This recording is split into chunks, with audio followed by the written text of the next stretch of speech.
Hello, ladies and gentlemen, and welcome to the Coast to Coast Combat Hour. I'm your host, Matthew Hawkins, along with my co-host, Ed Carbajal, and on a weekly basis, we plan to bring you the biggest news and interviews in the world of combat sports. Ed, another week. How you doing, my man?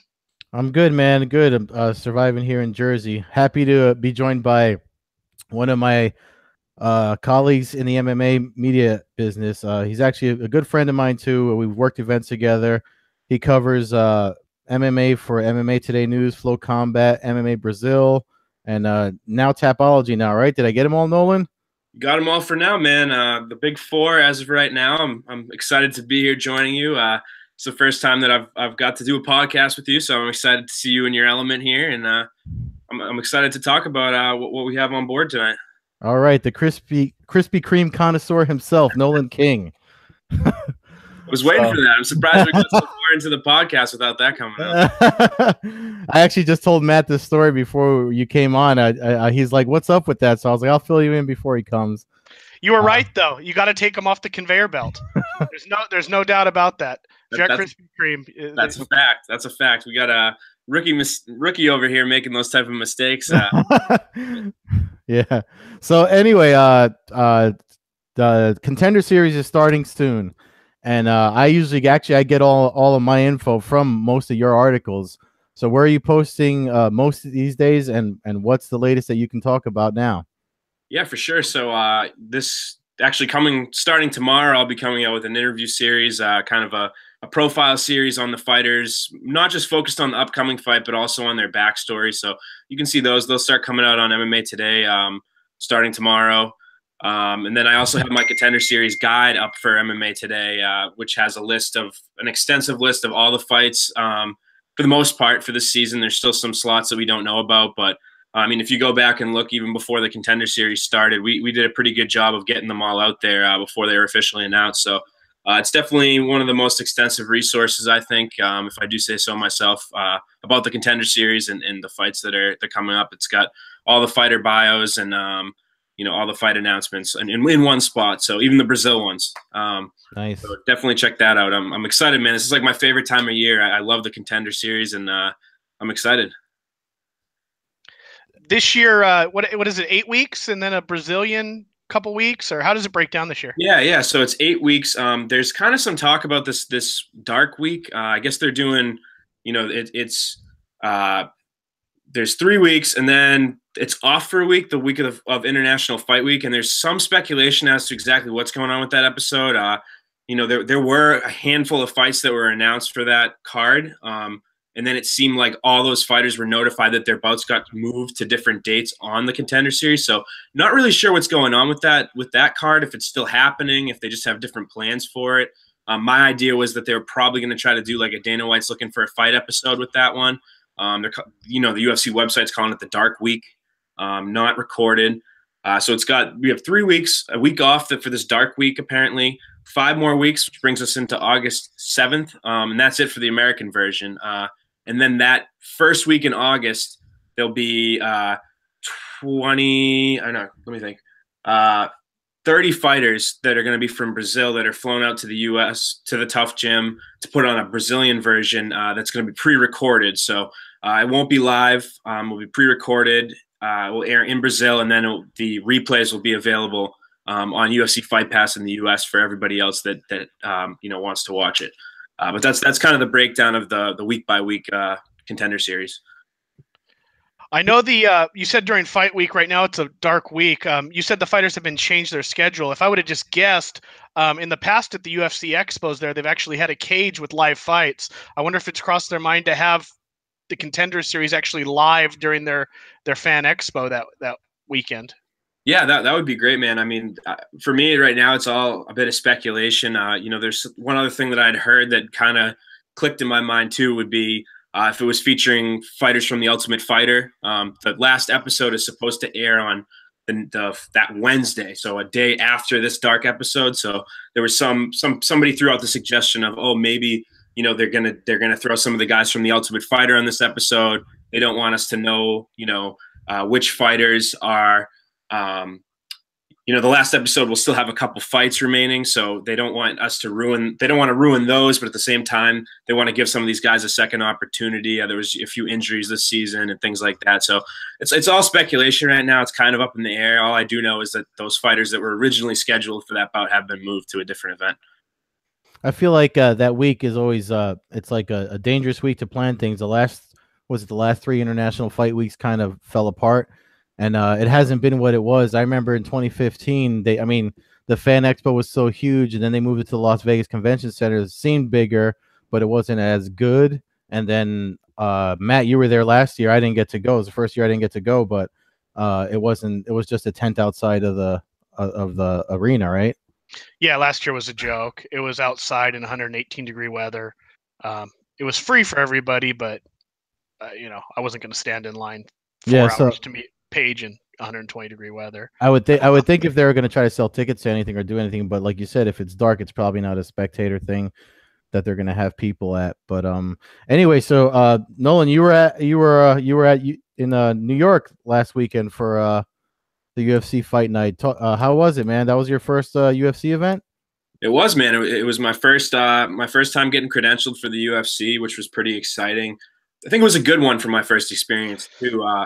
At first I was going into it expecting, to be one of a handful of people that were at the event for, the media day, things like that. But, once I got there, there were only really 4 outlets for MMA that were covering this event. So I got plenty of time on my own to have my opportunities to ask questions, to get the content that I needed. So that was a little unexpected for me. I was kind of expecting to be able to take that step back and kind of play it out and see how other professional people that have done this a million times, how they act, what kind of questions they ask, what the tempo of their questions are. But I was kind of thrown right in there, and I honestly think it worked out pretty well for me. I was able to kind of land on my feet, as they say, and it was definitely a good experience. Good to get to know some of the UFC staff, and turned out to be a pretty good card, man, as well. I know on paper it was maybe not the it's not the card that we have coming up this weekend, but it delivered, I thought, overall for what it was. Yeah, definitely. I mean, well, I always say those cards that people sleep on wind up being really good. I thought it was a really good event. I actually have it playing in the background again right now. But for us, because obviously with where it was and the guys like Nolan and I with the Northeast region, obviously that fight with Marlon Moraes and Jimmy Rivera, I mean, they're both Jersey guys. They're both fighters that people in this region know pretty well. Did you get to see any of Marlon talked about scrap afterwards? Were you around any of that, or did you see any of that happen? We didn't. I actually saw that on Twitter. I think one of the media members, maybe from MMA Junkie or somebody like that, brought it up right after Marlon had talked to us. So I'm not sure if it happened before he came in the room, and we had been talking to Gregor Gillespie, so maybe we missed it, or if it happened, right after he left talking to us. But I didn't see it until after he was gone out of our sight. Was the Tiger Schulman? I'm sorry to cut you off, Matt, but I have to ask because of where it happened. Was Tiger Schulman rolling deep for this event? Because usually when Jimmy Rivera fights, it's like the entire school and all its affiliates follow him. Yeah, I mean there was definitely a big pop for him in the main event. It was kind of hard to tell because usually it becomes more noticeable as the fight goes on. People get into it. But the fight was only 17 seconds and or 33 seconds and Moraes won. So it was a little bit more difficult to maybe see what kind of presence he had there. But yes, I did notice, a handful of the Tiger Schulman shirts and things like that, and Jimmy Rivera shirts. So Tiger Schulman's definitely ingrained in that culture. And, at a minimum, Rivera was one of the more backed fighters on that card. Other than the main event being such a quick finish, was there anything else that stood out that night for you? I mean, for me, I'd say the Gregor Gillespie fight. As somebody who's not super familiar with him, I've seen the last couple of his fights, but I mean, that was a dominant performance. That was Khabib level domination, in that fight. So, anything else other than I guess that stood out for you? Yeah, I mean, I think there were a couple, I don't know if you want to call them breakthrough performances or what, but I think Sajara Eubanks on the prelims, defeating Lauren Murphy, she showed that The Ultimate Fighter, the success that she was having wasn't any sort of fluke. It seemed like a pretty dominant performance on her part. Still so young in the sport, and I talked about this with some of the other media that was there. Is she's great inside the cage, obviously, but she's also a great athlete when it comes to her mentality. She was talking to us and you could just tell she was very developed on the mic. She was very smart in what she was saying. And I think she's somebody that the UFC could throw in there for a title fight and have no problem with her promoting it. So she said she wanted the winner of Valentina and Nico. That seems to make sense. And the other person that I thought was really impressive on the main card was Julio Arce. I thought, speaking of Tiger Schulman's, I thought he delivered. Didn't let Daniel Tamer get in his head. Tamer was posturing, kind of give him a little headbutt at the weigh-ins, and Arce is so composed. He's kind of the dark horse of the Contender Series season 1. He was a guy that won on the show and didn't get his contract, and now he's in the UFC 2-0, 2 dominant performances against guys that were that he was supposed to have a competitive fight with. So those are my two standouts. Up and coming guys that I thought delivered on this card. I might have mentioned it to you when we covered Bellator stuff together, Nolan. But the reason I asked about the Tiger Schulman thing is because I think there's a whole chapter in Jim Genio's book Raw Combat that talks about the region, the history of MMA in the region that you and I are in. So that's why I asked, because they always, I mean, even if you go to jiu-jitsu competition, if there's anybody doing submission stuff, there's always a lot of them. I mean, and the bond that they have is strong. So I was just curious to see if because obviously that finish, they had a lot of faith in Jimmy Rivera, who's really good still. I mean, even with that loss, I mean, 2 guys of that caliber, that's kind of what I expect to happen either way. You know what I mean? But that's why I asked about it. I don't know if I ever recommended that book to either of you guys, but I'm pretty sure I brought it up in conversation before. But it's worth a read if you haven't read it. Check that out. So I don't mean to backtrack too much, but as somebody who's been a fan of this sport for almost 25 years now, you're 23 years old, right? That's correct. Yep. So what was it? I mean, I don't get to talk to many people that were actually born when the sport already existed. What was it that caught your eye on the sport, and when did you know that this was something that you wanted to be so heavily involved with? So it was always kind of in the background for me. Growing up when I was really young, elementary school, I was into WWE, things like that. And they were on Spike TV.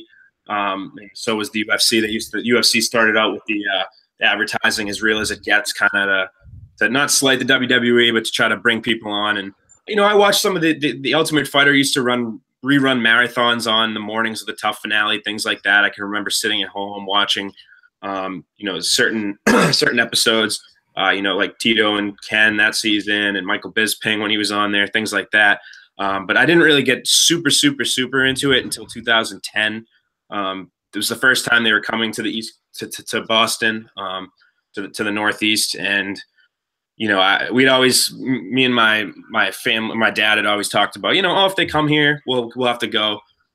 So, he kept his word. He bought us tickets. I was in, I must have been in middle school maybe, and or early high school, and we went. And the months leading up to it, I wanted to make sure I knew the fighters, I was familiar, so started playing the video games, started watching the fights that were taking place in the weeks leading up, and I was just hooked, man. And then the expo came as well, so it was just kind of like firing on all cylinders. I feel like I got to know most of the UFC roster, and it was all smooth sailing from there. I've never looked back, and I've just thoroughly enjoyed the sport and seen it, even in the 8 years that I've been watching, I've seen it grow. I'm sure you guys, the more experienced, followers that you are, you can attest to this, but this sport evolves, man. And it's crazy to see just in the 8 years I've been watching how far it's come.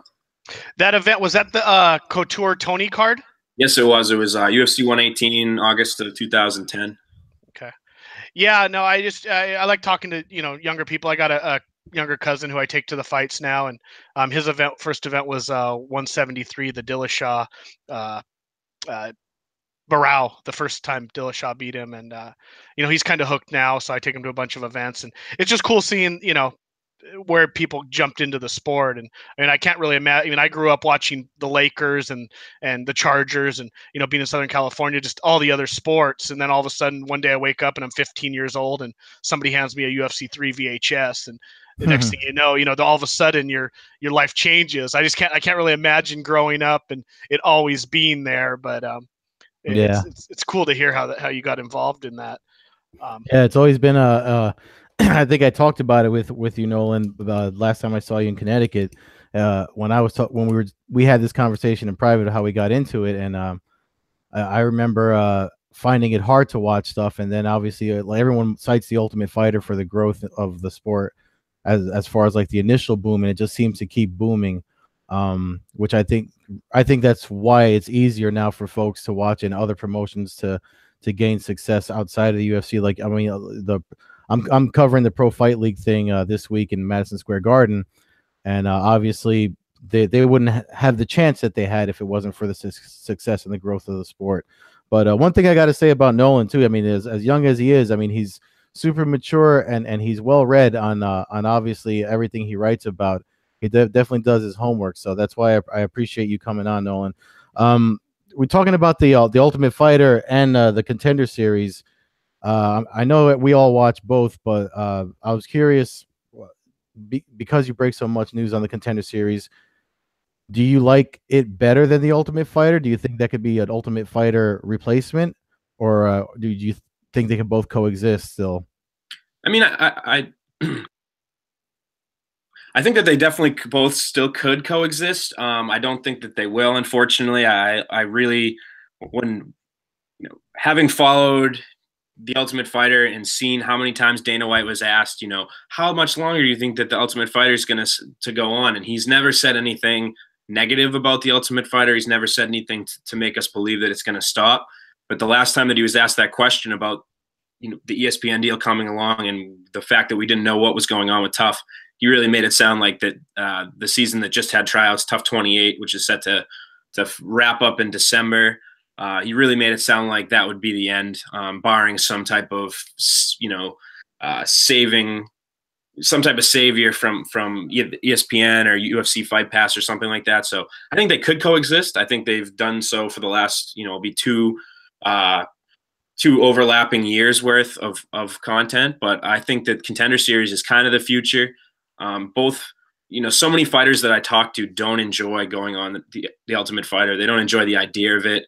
They kind of view it as an unrealistic experience, being away from home, having to fight all these fights in a short period of time, being banged up, not with your team, not with a full training camp. And, you could have 3 fights and then, not even get a full contract. You could have like a one-off type deal with them. And I think that the Contender Series, is complete opposite. You have a full training camp with your team. You go out there, you know what you're looking for. You know what the UFC is looking for. You know you have to perform. So I think just all around, and it seems like more people are on board with the Contender Series right now than the Ultimate Fighter. Like, I like both of them.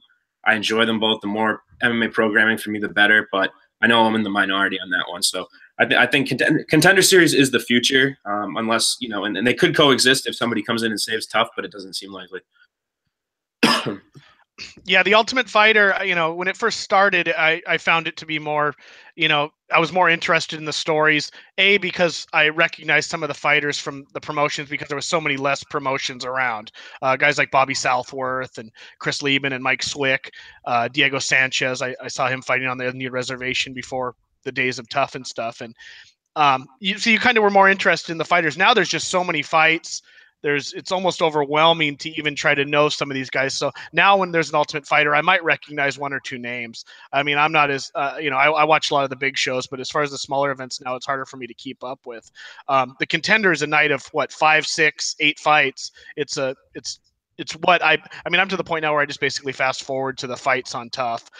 If I see some drama unfolding, I'll hit play. But for the most part, it's just a rerun week after week after week of the exact same thing. Yeah, I completely agree, man. I think that the Contender Series, like you just mentioned, that the pacing is a big thing too. It seems like I was talking to one of the fighters today that's going to be on the card, not this week, but next week. And he was saying, it's got such a good reputation because it's about the fights, and you go in there's no music. There's no crowd. I mean, there's five guests for each fighter or whatever, but and it's about the fights, and it's not about the commercials. There's 5 fights scheduled over an hour and 45-minute period. the UFC should keep with this idea and not corrupt it, and just keep plugging, because I think they've got something good here. The pacing seems like it's become an issue lately. It's always been that way, and maybe it's just that there's so many fights now, like I was saying, that you get kind of greedy and you're just not really wanting to sit there for 27 minutes waiting for the next bout to happen. We had an event last weekend, the bare knuckle fighting championship. I don't know if you caught that, but in about 2 hours and 45 minutes, they got 10 fights in. And obviously it's a different world than the UFC, but it kind of reminded me of some of the old school days where they just kind of fed out the fights, or like if you go to a King of the Cage event or something like that, there's not a lot of downtime in between. And I didn't know if you saw that event and if you had any opinion on what you saw. Yeah, man, I thought it was great. I didn't see the whole thing. I kind of saw the highlights. I was sitting there and I was thinking, man, maybe I should order this. Maybe I should give it a shot. I didn't pull the trigger, and I feel like I'll be ordering their next event for sure. But I went back and I was able to see some of the highlights. I thought that Tony Lopez versus Joey Beltran fight was just everything that I love in a fight. Two guys that are known in the MMA world, not necessarily for being the best fighters, but always bringing it, having heart, just that toughness that that they bring to the cage, and it showed there. That just seemed like they both were in their element, and some of those knockouts were pretty crazy as well. So I can't complain, man. I think it's something that going forward, we're talking about coexisting. I hope that it's able to continue being a viable promotion, and I hope that it can coexist with the UFC and Bellator and all the other MMA promotions. Well, I know I've seen a lot of UFC fighters and other MMA fighters kind of hinting on Twitter and stuff that it's something they'd like to get into, and I don't know how that would work with the UFC contract currently, but I mean, I train with my buddy Virgil Whittaker, and I know they contacted him the day after the event. And when I went to the gym last night, the very first thing he brought up was asked me if I watched it and said how much he'd be interested in something like that. So, I told him I thought he was crazy, and he'd have to explain to the wife how he was going to do. It's one thing to fight Alexander Emelianenko in Chechnya, but to fight bare knuckle in an event these days definitely carries quite a stigma with it. Yeah, Heather Hardy even expressed interest the following was Sunday or Monday after it happened, and you could see the whole conversation on her Twitter. She asked her manager to make it happen, and he kind of expressed like, why don't you just stick with the MMA and boxing? But I do work for you, so I'll make some phone calls. But I mean, it's just like it seems like everybody wants to do it now. It was an event that was streaming on Fight TV. It was on Fight TV, and now it looks like people can't wait for the next one, which is crazy because it's bare knuckle boxing. It's pretty much like the original boxing, the way they did back in the cowboy days. So it's crazy how we've gone full circle to banning it, and now it's here again. But yeah, it kind of reminds me of the old, the original UFC days, where it's something new that kind of came. I mean, it's old, but it's still new to the and Vale Tudo was going on for years and years in Brazil and such. But it just seems like it's kind of the new thing, and people want to get a chance to do something a little different and experience it. And I mean, these people are fighters, obviously, anyway, and risk their life and limb on 4 times a year anyway. It seems like they really want to jump at the chance to get onto something new and be a part of something in the beginning, much like the early martial artists kind of all wanting to jump into UFC when they saw that craziness going down. Yeah. So Nolan, I got a question for you because you were the first one that I saw that talked about how they weren't doing the weigh-ins the way they normally do in this past weekend. Was that a New York move? Because tomorrow, like the weigh-ins for PFL, I've only been given the one time. I'm used to having to go in the morning and then going for. So was that like something New York did that they just didn't want any streaming because of all the craziness that happened in Brooklyn, or did you get any wind of any information of why they did that this past event? So my understanding is they've done it a few times before with some of the smaller events. I think that just the size of there was less than 4,000 seats capacity in the arena. So I think the size of the event was the main factor in the fact that they didn't have a ceremonial weigh-in. They just had that early one with the square-offs. The other times that I can think they've done it off the top of my head was Albany, which is another New York, obviously, city, and then Austin, Texas, I think was the other one. So I think they've done it a couple other times too. I can't put exactly where, but I think it was the size of the show that was the issue, not necessarily the fact that it was in New York. Oh, okay. I saw news this morning. I think it was, maybe it was last night. I get crossed up, but about Dana White talking about them eliminating the early weigh-ins. I always thought that was a commission rule. Is that per the promotion as far as you know, or is that a commission rule that they'll try to get changed? That's a good question. I believe that the UFC does have some say in that. I'm not exactly sure. You know, that's a good question, man. I do know that Dana, from my understanding, from the people that know a lot more about weight cutting than I do, and the regulatory bodies that are involved in the sport, that it is within their capability to change the weigh-in. I don't know if they work with commissions and the commissions give them a set of options of things to do or what, but I do know that the UFC does have that say to be able to make that move. Because I know Bellator basically followed suit and they use the same thing. Do you know if PFL is using that on Thursday, or I guess it would be tomorrow? Yeah, that's why I was asking, because like I said, I'm used to having to go take a 5 a.m. train so I can get there on time for the weigh-ins in the morning, and I don't have to do that tomorrow. I asked a few people, and all I got was, be at the Garden. They're going to open the doors for public at 4 o'clock, so I have to be there a little before that. But yeah, I didn't know if it was just something, because it's no secret. I mean, nobody's shy about saying MMA in New York has been odd since the ban's been lifted. So that's why I figured I'd ask, because the last New York event was the one that Nolan was at. But speaking of which, what was up with pulling Aguilar? I read something. They thought that she had some contagious disease by looking at her. They didn't get her diagnosed. They just looked at her, and they kind of did the same thing to Max Holloway in Brooklyn. They said it didn't look good on cutting weight. So do you have any other info on that? I don't. It seems that she is told Ariel and told some other reporters that she had chapped lips, and that's why they wouldn't let her fight.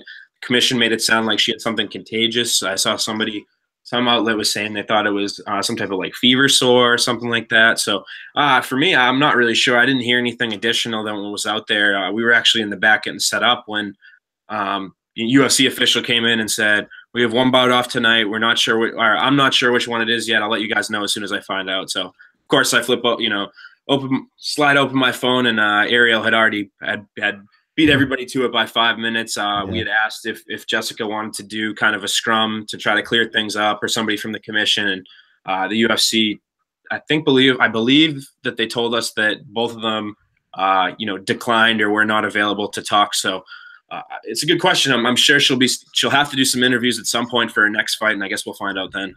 Yeah. I know on the MMAcommunity.com, one of our previous guests, Matt Marsden, who's the cut man for Bellator, he mentioned it, and I hate to misspeak how I think he said it was like almost like a stress blister that comes around the lips, and he's seen it probably 6 or 7 times in his years working for Bellator. I think he said it's basically non-contagious. It's just it's something that millions of people in this country have or get when they're under heavy stress, or and he thinks it's from the weight cuts and just the stress of the fight. So it sounds to me like it was just an overreaction from the commission. I don't think Jody Escobar would be rushing to fight somebody who had a contagious disease around their mouth, and I know that they were talking about trying to rebook that fight as soon as possible. Yeah, but meanwhile, Kevin Lee fights Tony Ferguson with a huge patch of ringworm on his chest, which is more contagious, and it was really obvious. So I don't know. Like it could be just New York stepping on eggshells, because the sport is new to them. And I just find it odd. I mean, I don't know. What do you guys think? I feel like, it's not like the sport hasn't existed before the ban was lifted. Like, you've seen it happen. You've seen how other states regulated. I don't understand what the problem is there. I mean, I don't know if you guys have your own personal opinion on it, but I mean, I'm kind of, as somebody that's close by that was looking forward to covering events in the state, I'm like disappointed with all this stuff. It's almost embarrassing. Yeah, I think that I'll cut them a little bit of slack just because they are so new, but it's blatantly obvious that they're going a little bit overboard with their regulation. They're erring on the side of caution to ridiculousness. So I don't remember who said this. It was one of the Cower brothers who managed from Front Row Management. I was on Ariel's show yesterday, and he was saying that he knows they'll get it right eventually, but it's going to take some time. So I completely agree with him. I think we'll see them kind of back off some of this crazier stuff that they're doing. But I think that they'll still probably, knowing New York and just the way that the whole thing's set up, I think that they'll end up being one of the more harsh commissions that fighters have to fight for. Yeah, I don't know. It just seems like they're extremely cautious, as you're saying, and I get that. If something happens in New York, it's magnified, times 10 compared to happening in Oklahoma or something like that. But as somebody who travels to a lot of fights, it scares the hell out of me to fly cross country to show up to New York for an event. I mean, I was at UFC 205 when Cowboy and Gastelum got canceled the day of, or the day of the weigh-ins, and I think the Bellator event actually went off pretty clean, but it's definitely a nerve-wracking experience, especially when you're going to watch fighters. If I were to fly out there to watch Khabib, somebody who's had trouble in the past making weight, it's definitely a nerve-wracking. Yeah, man, I was at UFC 200 when the Jon Jones thing happened, when he was supposed to fight Daniel Cormier at the 200th event, and they told us it was like 2 days before at the Red Rock Casino at the Fight Pass party that they were having. Eric Winter sat down and was just like, "Yeah, we're about to deliver some bad news." And thank God I was drunk when he told me, because I would have handled it a lot worse than when he told me, because I was kind of like, "Oh, we're here," I was still in Vegas, so that kind of took the edge off. But anyway, so UFC 225 this weekend. What do you got? What fights do you guys like? What do you think? What are your predictions? Oh, I like the whole card. This is one of the best cards we've had in a long time. I think when 2018 ends, this will be one of the top 3 or 4 events that we have circled in terms of their significance as well as their excitement. Literally every fight on the card is interesting to me. I can't say that I'm not really looking forward to the co-main event between Rafael dos Anjos and Colby Covington, both for entertainment value, for the back and forth I'm sure that we'll hear this week, and as well, to see what Covington and RDA, where they're truly at. They're the toughest test that they've each fought in this division, and they're both, they're gonna have that interim strap for whether or not I disagree, whether or not I agree with the fact that there's an interim strap made. There's a reason that that they're gonna have it, and it's because they're the best in the world. This is going to be the second best in the world. So I'm looking forward to that fight. And then outside of the title fights, I think the main prelim, Alistair Overeem versus Curtis Blades, that's a huge fight in the heavyweight division. No pun intended. I think that's going to be a good one, and it's a huge opportunity for Curtis here, where if he wins, he's right there. He's right in line for a title shot. So those are my two that, while I love all the fights, those are my two that just off the top of my head jump out to me. Yeah, in on the forums and stuff, I've stated that I'm not always a big fan of the 125-pound weight class. But if they're going to have it, I find it a little disgraceful, honestly, that they have Benavidez and Pettis on the Facebook, the Fight Pass prelim. If you're going to have 125-pound class, that's about as good a fight as you're going to get. And I feel like those guys have earned at least the opportunity to be in a better slot on the card. So I think that's going to be a good fight. Like I said, I'm not a huge fan of that weight class, but that's one of the fights that I'll be looking forward to. What was your opinion on them moving the Overeem Blades fight in exchange for the Megan Anderson Holly Holm fight on the main card? Do you see any issue with that, or are you just kind of one of those people that don't really give a crap where they fall on the card? Yeah, for me, I think it's kind of a wash. I just think it's kind of an odd move. I think both fights are important in their own divisions. I mean, this is the first non-title fight that the women's 145-pound division has had. So I think they're both big fights. I don't necessarily think it would have been outrageous to keep them where they were, the fights. I know that they seem to always like to have a good Fox Sports 1 headliner on the prelims. Either one of those fights would have sufficed.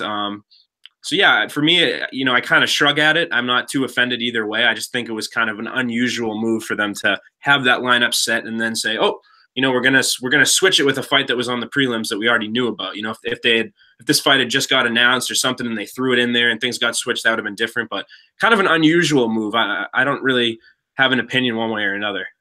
Yeah, I said it a couple weeks ago on the show that I was surprised that they didn't move the Arlovsky Tuivasa fight to the Fox Sports card.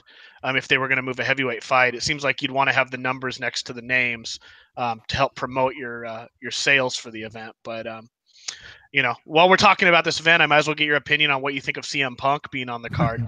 I mean, as a fan, I have all respect to the guy for being willing to fight and everything, and I don't hold anything against him. I was watching sumo wrestlers fight, midgets 20 years ago, but I just I don't know what your opinion is on him in general.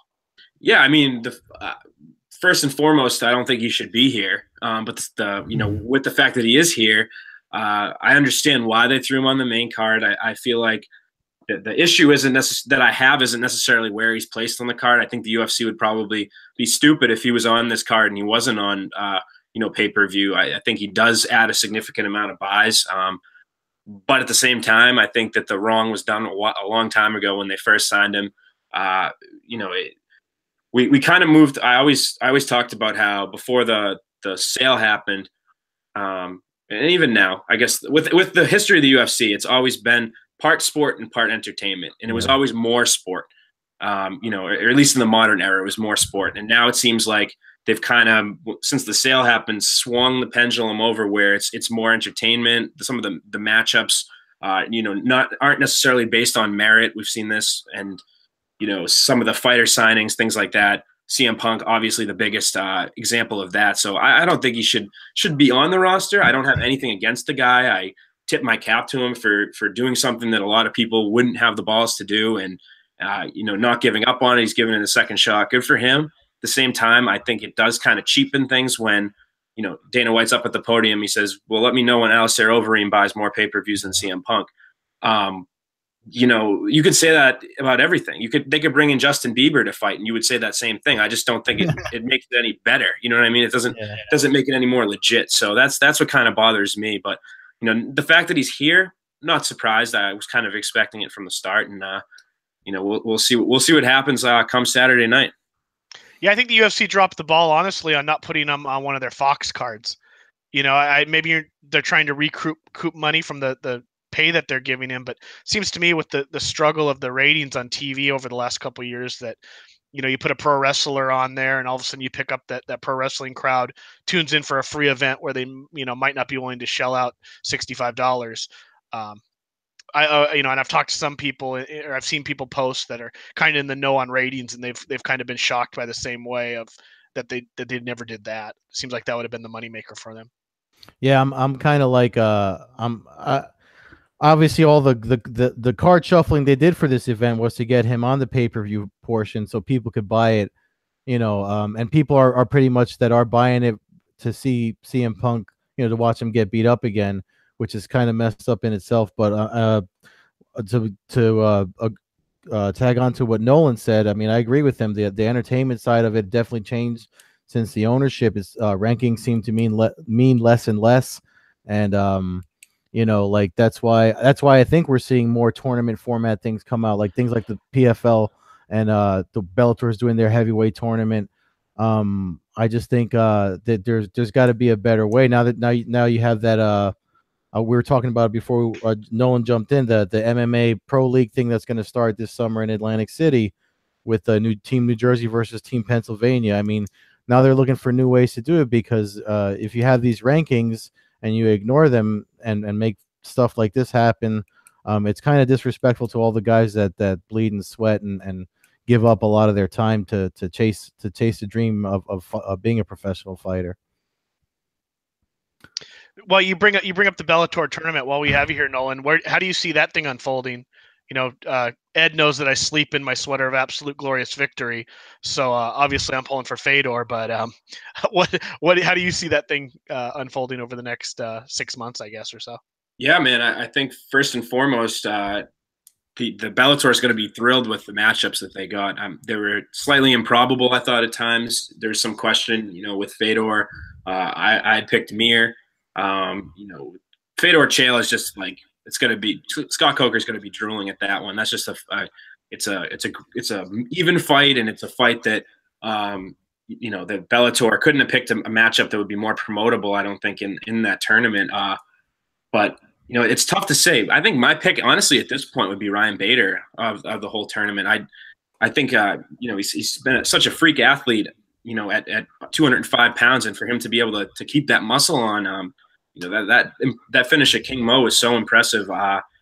Yeah, it's tough, man. It's so weird, picturing these matchups between guys that like Chael, who at one point fought at middleweight fighting Fedor, and then light heavyweight Bader against Mitrione. It's tough, but I'm going to lean with Ryan Bader. I think I'm on board with him winning this whole thing. Yeah, I think if he's able to beat Mitrione, I think he serves kind of as a nightmare matchup for. I think Fedor is going to beat Chael, so I think that would be a pretty, that's probably the worst matchup in the whole tournament for Fedor, and I think actually the loss to Mitrione might be something that actually would help Fedor if they were to actually get a rematch, just because I think especially after seeing Nelson work him on the ground a little bit and kind of take him into deep water. But yeah, I pretty much fall into the same category. Who do you think Fedor beats Chael, or do you think Chael is able to grind one out? That's a tough one, man. I think I'm actually going to lean Fedor. I obviously respect the legend. I know what he's done for the sport and how good he once was, but there weren't many matchups looking at this on paper where I necessarily would have picked him. But I think that the Chael matchup, is the one on the out of every matchup that he could have gotten that would probably be most favorable towards him. I don't see Chael being able to really touch him up on the feet, and I think that's just Fedor's ultimate, undoing in the heavyweight division is every time he fights a power puncher, which 95% of the heavyweight divisions are, that's when he seems to struggle. So I think that that's actually a favorable matchup to Fedor. Yeah, me too. I agree with that 100%. I mean, it seems like Chael has trouble with power, like Nolan said, and he actually complained about how sore he was when he fought Rampage at the beginning of the tournament. So, and everybody knows that Fedor, obviously Fedor still hits as hard as he's remembered to hit back in his pride days with his most recent win. So, but I also I favor Ryan Bader. Now, I thought King Mo could have at least lasted a little longer in the fight with him, but obviously with that finish that Bader got, I'm all in on Bader now. So, did you say who you like for this weekend at 225 with Romero and Whittaker, Nolan? I didn't. I'm going to lean with Whittaker, but I'm one of those guys that for some reason, whenever there's a rematch, I always think it's going to play out the same way that the first fight did. Like, I don't know. I have a bad habit of that. So I'm leaning Whittaker just because I feel like, I don't know, man. That's a tough fight to pick. I love it when the top fight, the main event, title fight, when it's actually a true #1 versus #2 matchup, and I think that's what we have on our hands here. I don't know exactly who's #1 and who's #2, but that's why we watch. I'm going to lean with Robert Whittaker, but just a great fight. I love when these type of fights, unveil themselves. It's his first fight back too since he fought Yoel last time. Didn't he have a staph infection or something that held him out for a while? Didn't he? I think it was his knee. Tore up his knee in the fight, I think, with Romero. So that's another thing that's in the back of my mind for picking Robert Whittaker. Is he fought Yoel, he beat him, and he had a busted up knee that whole time. It's pretty crazy, man. Some of these athletes, what they do. Yeah, I like watching Yoel fight. I think Whittaker will probably be able to take another decision. I don't know if there's going to be a finish in this fight. If there is a finish, I think it'll actually probably be Yoel early in the fight where he'll land something crazy. But I think it's going to be a hell of a fight. What about you, Ed? My concern is the same thing. I mean, as somebody that has a bad knee, and I've known a lot of people that have knee surgeries that I train with and stuff. I know sometimes depending on I mean, obviously he's probably had the best therapy and stuff to get back to be clear to fight, but in your mind you're always kind of concerned about, oh, is this thing going to pop again, or is it going to get torn up again? I think his mobility might not be the same, and how you position your feet and plant your feet is how you can deliver power and strikes. I think that's going to play a factor. But you never know, man. The cool thing about MMA and all combat sports is that everybody has a puncher's chance, even CM Punk. So you never know who could win on Saturday. But I really can't pick a winner, but I would like Yoel to win just because I think it'd be nice for him. Me as an old man, I don't mind seeing an old man win. So I'm kind of pulling as a fan. I'm pulling for Yoel to win, but I can't really pick a winner. But what do you think in the Covington RDA fight? I like RDA in that, man. I mean, Covington's getting a lot of, exposure because he's talking a lot, but yeah. I mean, I like RDA. How about you, Nolan? Yeah, I'm going to agree with Ed on this one. I think RDA takes it. I think Covington is very good, but I think RDA is that more complete fighter. He's really peaking right now, which is it's kind of unusual to see a guy, peak across 2 weight classes like he has. I think, he could make he could be a problem for Tyron Woodley. I think it's going to be a good fight. I wouldn't bet money on it either way, but I'm going to lean with RDA. Yeah, I think in a 3-round fight, I would probably put money on Covington just because I think at that point he might be able to wrestle him down and grind out 2 out of the 3 rounds. But then you look at Maia was pretty successful standing up against him, so I feel like RDA will probably hurt him before the 5 rounds comes to an end and he's able to. I don't know if it's one where you kind of get the tired wrestler and then RDA finishes in about the 4th or early 5th round is kind of how I see it unfolding. But we're coming close to the end of the hour, so just really quick, I mean, if Nolan will give you some time to plug away for what you got coming up on all the outlets you work for, and where people can follow you, by all means. I know you got a long list compared to the rest of us, so go right ahead. Yeah, no, I appreciate you. I appreciate you guys having me on. This is the first time I've been on here, and hopefully it's not the last. So I'm looking forward to talking to you guys again in the future. But to plug my stuff, you can find me on Twitter at MMA_Kings. You can see my work on MMA Today. The Twitter account for MMA Today is at MMA Today News. Going to be putting out a number of profiles on the Contender Series fighters. I think I have for next week. I think I have out of the 10 fighters, I believe I talked to 6 or 7 of them. So look for those to come out. And I'm also doing some stuff with Flow Combat, some prospect stuff, some top 5 prospect lists, things like that. So a bunch of good stuff coming there. MMA Brazil, I'll be doing some more live event coverage for them in the future. And then I just jumped on board with the guys over at Tapology, bunch of great guys over there. So I'll be working on their live event coverage on their site, and then also in their helping out with their data entry, things like that, to make it a even better database than it is right now.